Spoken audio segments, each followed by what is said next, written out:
سے ان کو کھلاؤ، یعنی اگر یتیم کوئی بچہ بچی ہے، ابھی اگر وہ بچہ ہے، نابالغ ہے، اس کو سمجھ بوجھ نہیں ہے، تو تم اس کے مال کی حفاظت کرو، اس میں سے اس کو کھلاؤ، پہناؤ، استعمال کرو، لیکن پھر بھی اس کو سنبھال کے رکھو، اور جب بھی اس سے بات کرو تو بھلائی کی بات کرو، یعنی اچھی بات کرو، یعنی اس کو مشورہ بھی دو تو اچھا دو، اس میں آپ کا اپنا مطلب نہ ہو بلکہ اس کا فائدہ ہونا چاہیے۔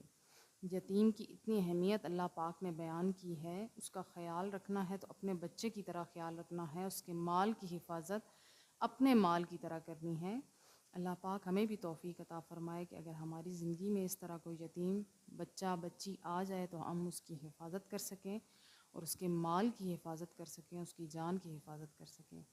باقی اللہ پاک ہمارے گناہوں کو بخش دے، ہم سے بھول چوک جو ہوئی ہے اللہ پاک ہمیں معاف فرمائے۔